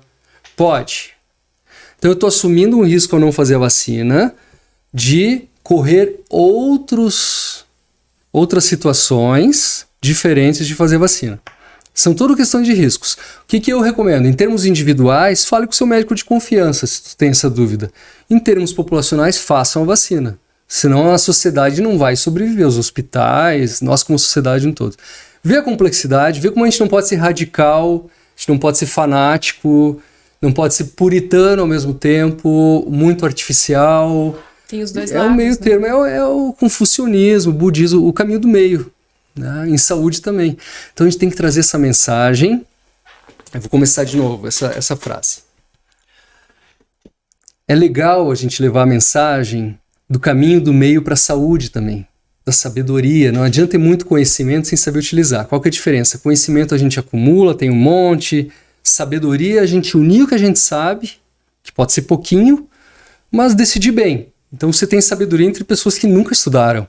E você tem idiotice entre pessoas que estudaram muito. É o conhecedor idiota. Né? Então a gente tem que levar, é legal levar. Eu me sinto na obrigação de levar essa mensagem do comedimento, da sensatez. Certo? Nos conselhos de saúde. Olha as frases fortes que a gente falou. Não tem alimento que faça bem, alimento que faça mal. Não tem um segredo. Não tem um caminho igual para todo mundo. Só existe um Marcelo, um André e uma Andriele. Né? Então a gente tem que levar essa mensagem e aos poucos a gente vai libertando, diminuindo a culpa, a vergonha, o medo das pessoas para elas poderem encontrar a felicidade de forma autêntica, a felicidade autêntica, o florescer humano. Que é um florescimento que não precisa ficar dando gargalhada por aí, que nem bobo, que não precisa estar fitness e trincado, entende? Que não precisa estar bem sucedido, líder da sua empresa, não. Precisa estar o quê? Precisa estar sintonizado com quem você é, com o que você quer, com a sua identidade, com o seu bem-estar. Um erro que as pessoas cometem, então, seria a comparação. A comparação hoje em dia é quase inevitável. A pessoa abre o Instagram e tem um álbum de um cardápio de pessoas felizes. Sempre dá a impressão que o vizinho é mais feliz, que o vizinho está viajando, que o vizinho comprou um carro novo, que as pessoas acabam se comparando, melhor dizendo. Quando eu me comparo com alguém, eu não estou na pele dessa pessoa. Eu não sei como é a vida dessa pessoa. E quando eu me comparo com alguém, eu estou me comparando com uma fatia, uma parte dessa pessoa. Como é que estão as outras partes? Então, o meu conceito de sucesso como ser humano não implica, não quer dizer com bens materiais, com número de amizades ou outras coisas, porque um grande número de amizades pode levar a uma grande desarmonia familiar, por exemplo, interna, certo? Uma grande quantidade de bem material pode levar a uma grande desarmonia interna. A gente tem muitos pacientes muito doentes que têm muito dinheiro, por exemplo. Ou tem pessoas, falar de pacientes, são pessoas que você olha e você diz que tem sucesso pela aparência, pelo que conquistaram, mas tem situações na família que dependiam ou dependem delas, absolutamente desorganizadas, entristecidas, frustrantes, como às vezes um filho, alguém absolutamente vazio de um pai, por exemplo. Então o sucesso ele tem que contemplar o critério, ao meu ver, certo? A gente está falando disso aqui, de exemplo, eu considero exemplo alguma coisa de sucesso, certo? Todos os aspectos da vida, senão é uma ilusão, senão é passageiro, senão é transitório. Eu tive um caso de uma paciente que é influencer no Instagram. Ela tem dezenas de milhares de seguidores, certo? E ela é praticante de esportes. Ela me procurou à distância porque teve um problema gerado pela prática de esporte no corpo. Problema sério. Precisou de cirurgia. Ela teve que ficar sem praticar o seu esporte por mais de 30 dias. Só que a imagem que ela passa na rede social é de saúde e esporte. Uhum. certo? Mas o saúde e esporte, uma imagem tóxica. Que saúde e esporte não é feito de retroceder de vez em quando, de aprender, de evoluir. De saúde e esporte que são perfeitos, que são lindos, que são quadrados, que são, certo, efetivos. Ela não contou, ela não postou, ela não mostrou nada. Na página dela no Instagram. Nada do sofrimento, do que ela passou, do que ela precisou de ajuda, que ela teve que operar, que ela drenou o pus de uma articulação do corpo. Não passou. Que a prática de esporte fez isso nela, certo? Óbvio que eu não posso divulgar nada aqui, nem onde foi, nem de onde, muito menos quem é a pessoa. Mas eu quero dizer o quê? Não é confiável. Não é confiável. A pessoa que aparenta estar feliz, talvez esteja depressiva, talvez a imagem que ela passe não seja verdadeira, né? Até porque depressão não é ausência de felicidade. Depressão é um predomínio de tristeza ou diminuição do ânimo que dure por um tempo maior do que 2 semanas, dure muito, ou que contamine e interfira, ou não, e que contamine, interfira em quem eu sou, no meu desempenho profissional. Isso é depressão. Pessoa deprimida pode rir todos os dias, mas se ela não é mais ela mesma, vamos comparar com um avião. Um avião, ele tá voando mais alto, mais baixo, mas continua voando. Mas um avião que sempre voou nessa altura e passou a voar aqui embaixo, perto do chão, ele está deprimido. Porque não é mais o mesmo. Certo? Então uma pessoa pode ser diagnosticada com depressão porque ela não é mais ela mesma. Não porque ela está chorando vestindo preto embaixo do chuveiro.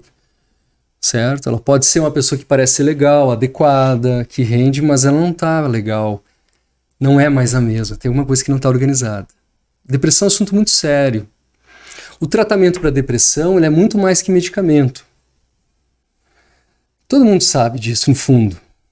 Que o medicamento ele vem aliviar, ele vem controlar. Ele é super importante, é a parte química da depressão. Hoje há teóricos que dizem que depressão é uma doença inflamatória, não é uma doença primariamente da mente, dos pensamentos, mas é uma doença que envolve de forma importante a parte física. Então a parte química, tomar a medicação é essencial. Na maioria das vezes, nos casos moderados, graves e até alguns casos leves. Mas, sem outros 2 pilares, o tratamento da depressão é frustro. Quais são os outros 2 pilares? E veja bem, quando eu digo 3 pilares, é no sentido de um banquinho de 3 pés mesmo. Ele não vai ficar em pé, ele não vai funcionar direito se não tiver os 3. Os outros 2 pilares são o ambiente e os pensamentos. Então, o estilo de vida, os hábitos cotidianos e psicoterapia, autoconhecimento verdadeiro, libertação de neuroses, certo? Enquanto eu não trabalhar os 3 aspectos, se eu parar a medicação, ou enquanto eu não trabalhar a minha relação com o ambiente, o meu ambiente e os meus pensamentos, eu posso parar a medicação, eu sempre vou recair. É que nem obesidade. Doutor André, mas tomar remédio não dá rebote depois quando eu parar? Sim, se você não modificar o seu estilo de vida, você vai engordar novamente. Você não resolveu o problema, você só ajudou a controlá-lo. Então é importante porque muita gente não lembra, e eu recomendo converse com o seu profissional de confiança. Busque ajuda, porque hoje se evoluiu muito o conhecimento para aliviar a depressão. E a gente sabe que depressão está aumentando. E é bem silenciosa, né? É algo bem... As pessoas só falam quando tá quase partindo para suicídio, né? Quando a gente está pensando, vocês estão me ouvindo agora. Na maior parte do tempo, vocês estão em contato, não é assim com essa sala ou comigo, vocês estão em contato com o pensamento de vocês. E a gente funciona assim, 95% do tempo. E quando eu falo 95% do tempo, eu não estou chutando. Teve uma pesquisa, pelo tamanho da pupila, pelas reações pupilares, que não estão sob nosso controle, é possível saber se a gente está focando na visão no que a gente está vendo ou se a gente está desfocando e pensando. Gente, quando a gente está pensando, que é a maior parte do tempo, a gente está em contato com o quê? Está em contato com nós, com o nosso inconsciente, com o que está lá dentro, certo? A gente está bebendo nos nossos pensamentos, nossas memórias, nossos conceitos.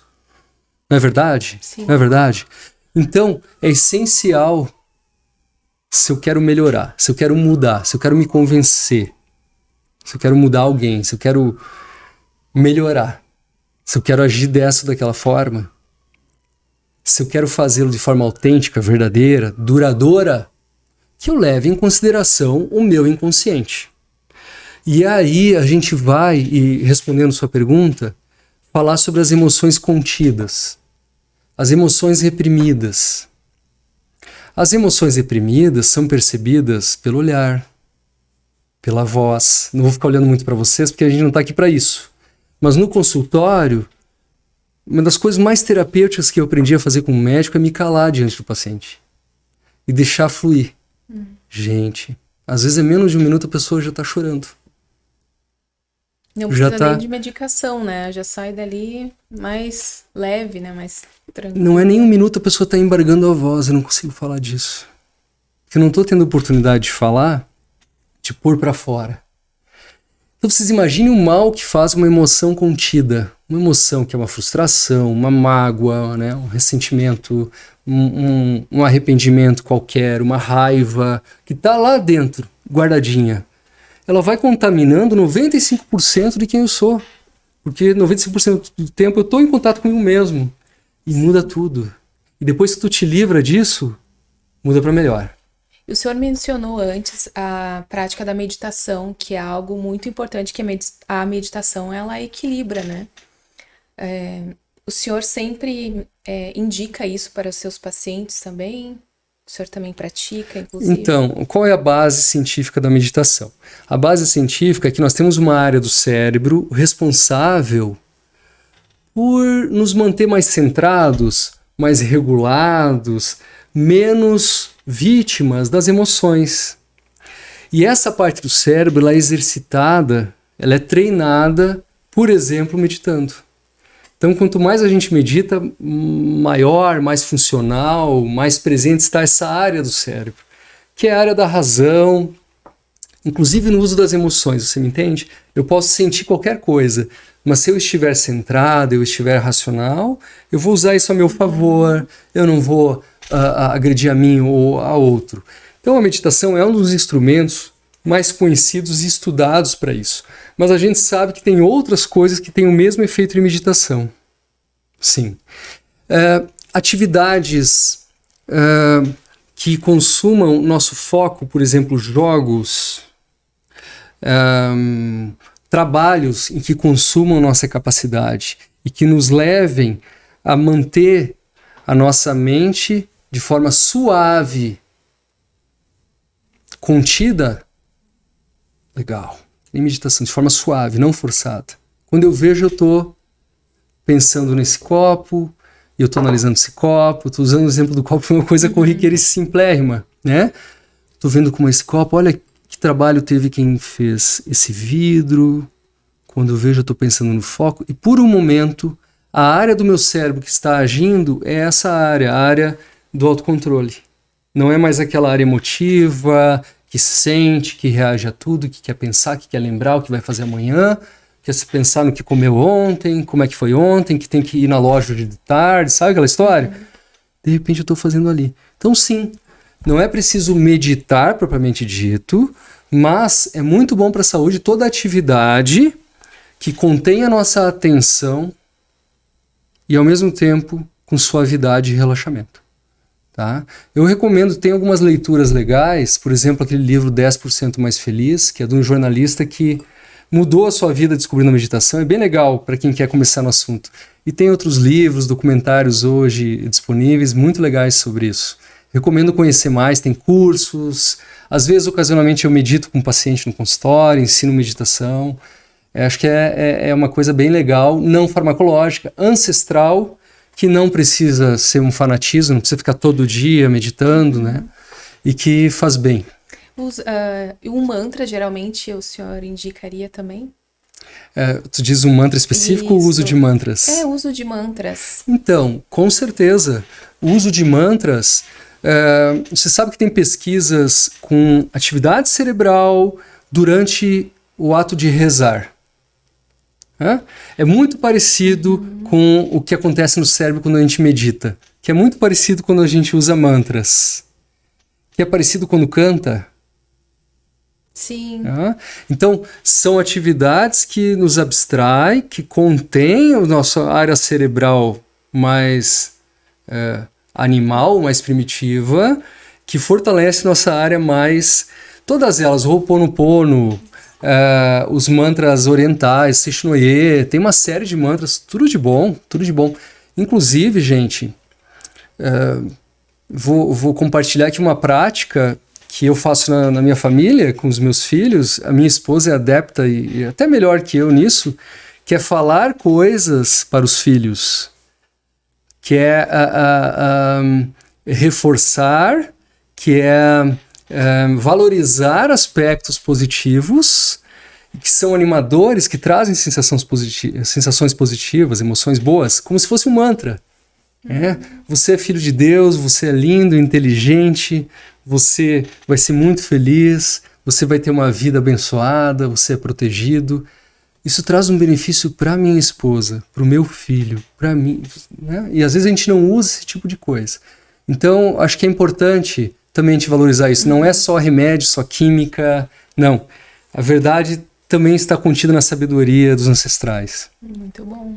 Tu falou dos filhos, eu queria que tu falasse sobre a importância de brincar, o lado lúdico.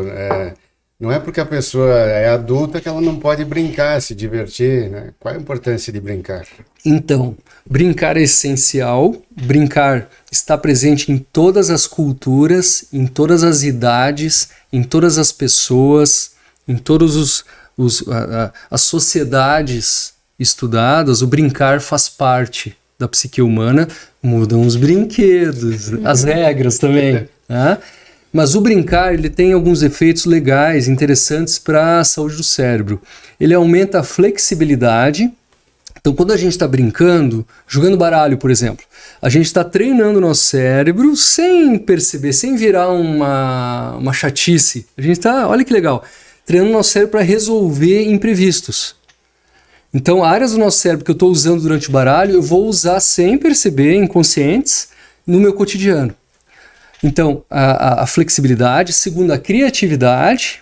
Então, a enxergar além do que está à minha frente, enxergar além do meu conhecimento, inventar coisas. Essa área, ou essa capacidade cerebral é treinada e desenvolvida durante os jogos. Terceiro, o alívio de tensões. Então, a gente tem dois sistemas nervosos. O nosso sistema nervoso ele é dividido em duas correntes principais. O simpático, que é o da luta, da fuga, da briga, do medo. E o parasimpático, que é o de relaxar, que é o de descansar, que é o de curtir, né? Esses dois, eles estão sempre sendo estimulados ou inibidos no nosso cotidiano. E quando a gente está jogando, brincando, o parasimpático, ele vai nos premiar com hormônios, com endorfinas, com prazer, com hormônios de bem-estar, de felicidade, como você disse antes. Então essas três funções, criatividade, flexibilidade e relaxamento, são tudo de bom. É brincando. Então não podemos deixar de brincar, gente. Nós não podemos deixar de brincar. Não tem erro, não é feio brincar. A questão é qual é o tipo de brinquedo e as regras, né? E sem falar no fator social, certo, Marcelo? Que é um fator da gente ficar ligado. Eu e o Marcelo, a gente pode não se ver nunca, mas a gente se encontra para jogar baralho, ou xadrez, ou futebol. Isso mantém as pessoas conectadas. Atividade física, caminhar, tem alguma contraindicação? Todos podem fazer? E como é que a pessoa pode unir a caminhada com outras atividades? Caminhar ouvindo música, pegar sol, dá para unir várias coisas numa atividade que tem vários benefícios, né? Sabe que tem pessoas que não podem caminhar, tem pessoas que não devem caminhar, pessoas que não têm as pernas e não têm próteses não devem caminhar, pessoas que estão no leito de morte e não conseguem mais essa também, pessoas que passaram por uma cirurgia recém e o médico falou, não pode caminhar, essas pessoas realmente são casos tristes e meio únicos, poucos, graças a Deus, porque a maioria das pessoas pode e deve caminhar. Caminhar é um santo remédio, eu diria que é um milagre, tem um poder miraculoso, certo? Para cognição, para a função do cérebro, para os músculos, para os tendões, para os órgãos, para o espírito, para o bem-estar. Só que muitas pessoas acham que caminhar é suficiente. A verdade é que não. Nós temos mais de 250 músculos. Nós temos, por exemplo, falando de uma forma simplória, os músculos dos braços. E eles também precisam de atenção. Porque viver bem é a gente ser independente, ter autonomia e ser capaz de fazer o que a gente quiser. E aí é essencial a gente ter os músculos bem todos, certo? A gente não quer ter dor, então para isso a gente precisa ter músculos e tendões saudáveis. A gente quer ser independente, a gente quer fazer a nossa cama, a gente quer fazer nossa comida ou procurar alguém. A gente precisa dessa saúde toda. E caminhar não exercita todos os aspectos da saúde. Então caminhar não é suficiente. É um remédio maravilhoso para o colesterol, para o diabetes, para o coração, para os pulmões, para a cabeça, como eu falei, mas não é completo. Ele não exercita força, flexibilidade, postura, por exemplo. Aí nós temos outros caminhos. Eu sou fã do Pilates, tá? Porque o Pilates ele exercita a mobilidade como nenhum outro exercício que eu conheço até hoje. O yoga talvez tenha esse benefício também, mas, por exemplo, se eu vou numa academia, eu exercito meu bíceps, assim, fazendo uma rosca, por exemplo, um exemplo simplório. Agora, se eu vou no Pilates, eu vou exercitar meu bíceps com movimentos mais parecidos com a vida real. Isso vai dar uma mobilidade para a minha articulação que me protege de lesões. Então tem todo esse aspecto que tem que ser discutido caso a caso. Não existe um conselho geral a esse respeito. E sobre os benefícios da caminhada, que você perguntou que vão além da caminhada, bem, quando eu caminho eu medito. Então, me desligando do amanhã e do ontem, ficando no agora. Eu contemplo, olhando a beleza da criação de Deus ou da criação do homem. Eu aprendo ouvindo cursos, podcasts, ouvindo vídeo do YouTube, audiolivros, resumos de livros, que é uma malandragem que eu aprendi há pouco tempo, né? Uhum. Qualquer livro que tu queira dar uma de leitor, é só ouvir um resumo, 8, 10 minutos já tem o livro. Eu me divirto ouvindo programas de comédia, ouvindo música. Então, é legal, é altamente recomendado poluir a caminhada com essas coisas boas que são os adereços, eu diria até enfeitar a caminhada com os adereços. Torna uma experiência outra, ainda mais quando a gente pode caminhar com outra pessoa também que é boa de papo, que não é tóxica, ótimo também. Quem puder caminhar ao ar livre tem os benefícios do sol, né? O sol, teve uma época que o sol foi demonizado, né? Dá câncer de pele, isso e aquilo. É necessário que todo mundo pegue sol. Tem aquela pessoa de apartamento que nunca pega sol. É vitamina D, né? A luz solar não precisa ser direta para fazer o bem mínimo, que seria a produção de vitamina D. Ela pode ser mediante uma janela, como a gente tem aqui, que esteja aberta. Não precisa ser direta, ou numa varanda. Uhum. Agora, a luz solar é essencial para a vida humana, certo? E como tudo que é essencial, como a água, como o sono, se for excessivo, também pode fazer mal. A água também faz mal, haja visto os afogados, como diria aquela escritora. Então o sol ele tem que ser visto com prudência também, porque ele pode levar ao câncer de pele, envelhecimento precoce e outros problemas de pele. Mas ao mesmo tempo ele traz um benefício danado. Ele traz um bem-estar. E aí, de novo, a gente falou antes sobre a indústria farmacológica. Adianta você tomar a vitamina D3 em cápsula? Vai normalizar teus níveis de vitamina D? Vai. O exame de sangue vai melhorar? Vai. A indústria farmacêutica, a farmácia vai ganhar uma grana com você ter comprado? Vai. Legal. Agora, a tua saúde vai ser tão boa como a de pessoas que têm a vitamina D3 normal, porque pega sol, porque se exercita no parque. Eu costumo dizer que parques são hospitais de medicina de estilo de vida. É ali que a gente consegue a saúde. É fazendo exercício, é levando o animal, é encontrando os amigos, é tomando um chimarrão, enfim, fazendo um piquenique, contemplando a natureza, enfim, fazendo esporte, se divertindo. Então, é possível alcançar essa saúde que vem dessa maravilha que é o sol e a natureza. Tomando cápsulas? Certamente não. Quais são as crenças que tu vê que estão popularizadas e que tu, como estudante de estilo de vida e da medicina, tu vê como é que falam isso? Essa crença, Como é que as pessoas acreditam nesse mito, nessa crença? Isso não é verdade. Tem algumas assim que te chamam a atenção? Tem sim. Tem muitas, Marcelo, muitas. Todos os pilares têm, tá? Uma das crenças, por exemplo, é que viver estressado é normal, faz parte da vida.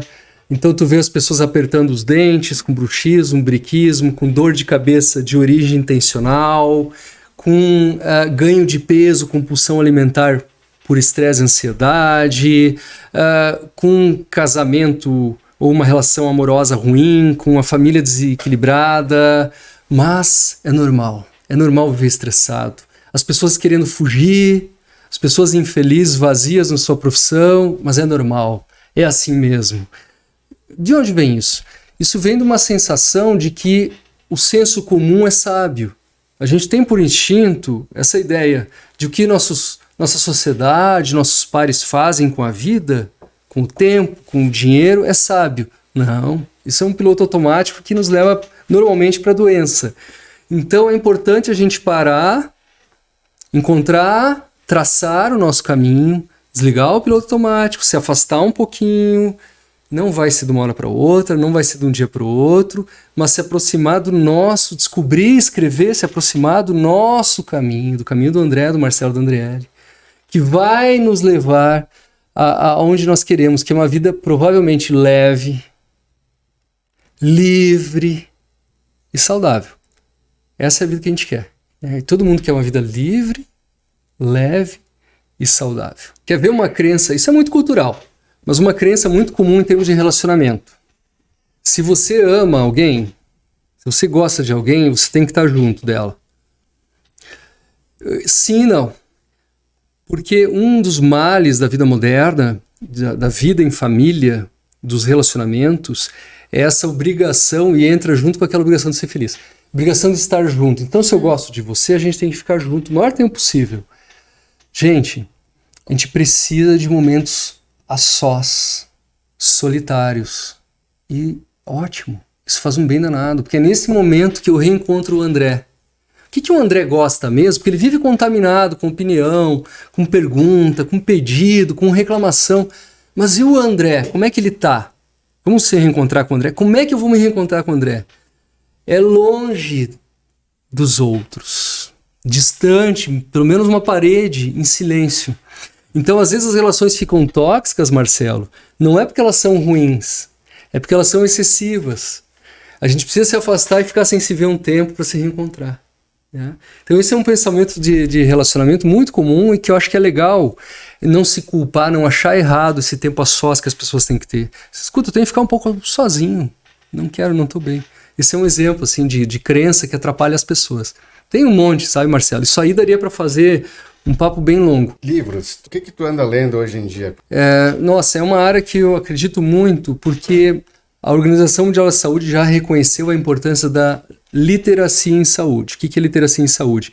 Então, é quando a própria pessoa se informa, claro que com qualidade, em quantidade e de forma adequada para si, e isso interfere positivamente no seu autocuidado, certo? Então eu acredito muito na indicação de leitura, muito.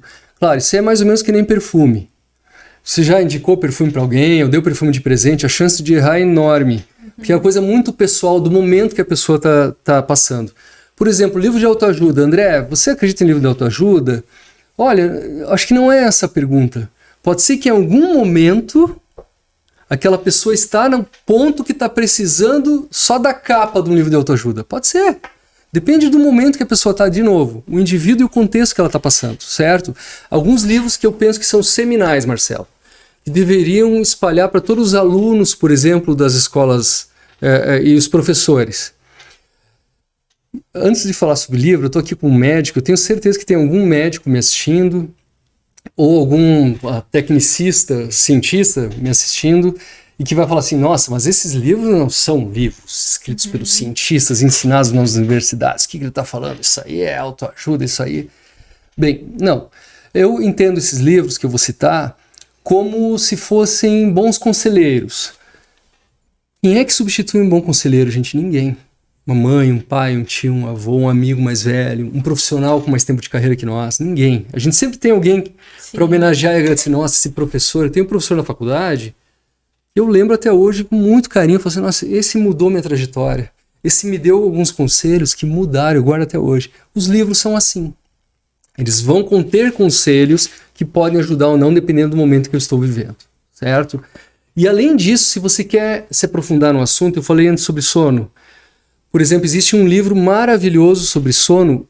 Ele não é um livro para cientistas, ele não é um livro completo, mas ele é um guia maravilhoso porque ele é uma espécie de tutoria. É como se você fosse começar a estudar um assunto que não é da tua vida, não é da tua área profissional, e você quer ter uma boa ideia geral e ter uma oportunidade de se aprofundar em alguns pontos, que é o Porquê Nós Dormimos, do Matthew Walker. Tá? Sobre sono, esse aí é top. Mas um livro que eu gostaria que todo mundo lesse, eu pegasse alguns poucos, seria assim. Mindset. Não gosto do título, tá? Confesso que é a nova mentalidade do sucesso. São títulos para vender. Mas ali está contida uma teoria séria. Uma teoria estudada que tem a ver com nós, com os outros, com o mundo que a gente vive. Que a nossa mentalidade, que é o jeito que a gente encara as coisas, provavelmente é mais importante que tudo. Tá? Se alguém de sucesso no esporte, por exemplo, como Michael Jordan, não tivesse uma mentalidade de sucesso, o Michael Jordan, que é considerado pela maioria o maior jogador de todos os tempos, lá na pré-adolescência, para a adolescência, teve alguns jogos que ele não pontuou, que ele não foi escolhido para jogar, e entraram no período de recesso, ele foi deprimido, ele foi desiludido, na dúvida, será que eu sou bom nisso? Será que eu sirvo para isso? Será que eu paro de jogar? E ele foi estimulado lá, se não me engano, pelo tio dele, não, você vai treinar mais. Para melhorar mais e ser melhor que os outros, você vai treinar. E ele chegou, depois daquele período de férias que ele treinou, chegou melhor que os outros e passou a brilhar de forma ascendente. Gente, o que é isso? É dom, é talento? Não. É dinheiro? Não. É faculdade, escola? Não. É só jeito de pensar. Duas pessoas se acidentam de carro, um pode reagir, nossa, é o fim da minha vida, eu sou azarado mesmo, que dia de cão que eu tô tendo. E o outro pode reagir assim, ninguém se feriu, graças a Deus, a gente vai dar um jeito, foi só material. O que muda entre eles? A mentalidade. Então esse livro Mindset, para professores, por favor, gente, sabe, se eu posso recomendar, Mindset, tá? Da Carol Dweck, é o nome dela. Tá? Outro livro que eu acho seminal para quem quer pensar bem-estar, saúde, é Florescer, do professor Martin Seligman. Tá? Se chama Florescer, pelo menos a última edição que chegou às minhas mãos, talvez tenha uma edição nova agora, é de um menino pulando leve, né? Pulando numa altura e feliz, assim. É um livro lindo, que ele passa esse conceito que você não precisa estar rindo o tempo inteiro. André, mas o que eu quero ter uma vida boa? O que eu preciso? Eu não sei. No fim das contas, a gente me dá tanto conselho. Então, esse é um ótimo caminho, florescer. Você está querendo florescer, é isso. Tá? Então, esse é um livro legal também. Jordan Peterson, uma parte 2. Sim, 12 regras para a vida. Eu estou lendo esse aí. Tô Nossa, finalizando já. Olha, é um livro para ser lido devagar e ler relido, porque ele é muito profundo. Ler. Né? Ele mexe com a cabeça da gente, né? Isso é bom. A gente vai marcar uma parte 2 contigo. Tem muito assunto para explorar. A gente tem os outros pilares do estilo de vida que a gente não abordou. Mindset dá um... Então, vamos guardar essas dicas aí, essas sugestões de livro para o próximo. Eu quero deixar uma mensagem assim, né? Se eu não deixei claro, tal livro é bom, tal livro é ruim, tal comida é boa ou ruim, o sol faz bem ou faz mal, quanto que a gente tem que dormir. Gente, sempre vai depender da pessoa e do contexto, sempre. Então, fujam daqueles gurus que têm resposta para tudo e conselho para a tua vida mudar. Sabe, esses conselhos devem passar pelo autoconhecimento, pelo encontro consigo mesmo, pela honestidade consigo mesmo, autenticidade, sabe? Senão não faz sentido. O multiverso seria esses outros universos. Então, se tu tivesse uma varinha mágica e houvesse um outro universo com outro André, com outras pessoas, O que tu usaria a tua varinha mágica para mudar o quê no comportamento das outras pessoas ou do André que está nesse outro universo? Uma varinha mágica. Eu tiraria do ser humano a ilusão de ser o que não é, de ter o que não tem, de viver qualquer coisa que não obedeça a quem ele realmente é, a sua natureza. Ele pode ter, ele pode ser, pode se transformar, pode querer qualquer coisa, mas desde que ele queira, ele faça, ele seja. Quando a gente se comunica, gente, inclusive isso que a gente está fazendo aqui no podcast, a gente tem que ter muito cuidado. Porque quando a gente está carente, lá do outro lado, né, quem nunca sentiu assim, tudo que falam parece que serve para nós, certo? E às vezes a pessoa fica nisso por anos e anos. Então, a descoberta da autenticidade, o autoconhecimento é a coisa mais fantástica que existe. Eu daria isso para todo mundo, sabe? A autenticidade atrai os autênticos. Você às vezes está infeliz nos seus relacionamentos, talvez está faltando autenticidade para ti. Você quer pessoas mais autênticas ao seu redor? Procure sua autenticidade. Aí, claro, algumas pessoas vão precisar de um processo terapêutico, com auxílio profissional. Não é um caminho muito fácil para todo mundo. Agora, a verdade é, desde pequenininho, se a gente não se cuida, a gente é induzido a ser de um jeito, a parecer de um jeito, a desejar algumas coisas. Então, minha varinha mágica seria para isso, sejamos cada vez mais nós mesmos. E assim a gente vai estar no caminho do bem-estar, da felicidade e da saúde. Olha, que resposta, hein? E que papo maravilhoso. Que papo maravilhoso. André, tem alguma coisa que a gente deixou de falar, que tu gostaria de complementar, uma mensagem final? E aí, faz tua propaganda. Tu atende em Bento Gonçalves e Porto Alegre, só Bento Gonçalves? Como é que as pessoas te acham? Tuas redes sociais? Sim, eu tenho a minha página no Insta e no Facebook, que é Dr. André Mosqueta. Eu trabalho atualmente atendendo pessoas online, em consultório. Tenho alguns projetos também na área de ensino, dou algumas aulas, faço palestras também. Tu é palestrante. Tem alguma palestra que tu possa divulgar mais adiante ali? Sim, por exemplo, agora, semana que vem, eu vou estar na segunda semana de abril, vou estar num município aqui perto, tá, de Serafina Corrêa, e eles me chamaram lá para falar para a comunidade, principalmente de pessoas que estão se sentindo velhas e dos que convivem com pessoas que se sentem velhas, tá? E a gente está sempre fazendo alguma palestra ou outra aqui nas empresas, em escolas, para algumas instituições aí no Brasil também, né?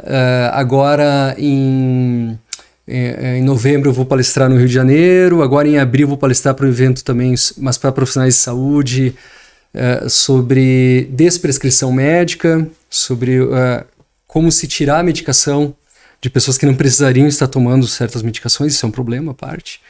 Então, é uma carreira também que eu amo, eu gosto muito, porque é um pouquinho de ser professor, um pouquinho de ser médico e comunicador. E estamos aí, porque deve Sobre assuntos que a gente não falou, na verdade, assim, Marcelo, eu me considero bastante espontâneo, normalmente eu gargalho, me prometi que não ia gargalhar hoje, tá? Ia fazer o mínimo de piada possível, porque eu adoro dar uma gargalhada, estar com pessoas. E eu sou muito curioso e gosto de muito assunto, então manter o foco às vezes se torna uma dificuldade, mas vocês me ajudaram com isso. Gostei muito de vocês, ser muito gentis.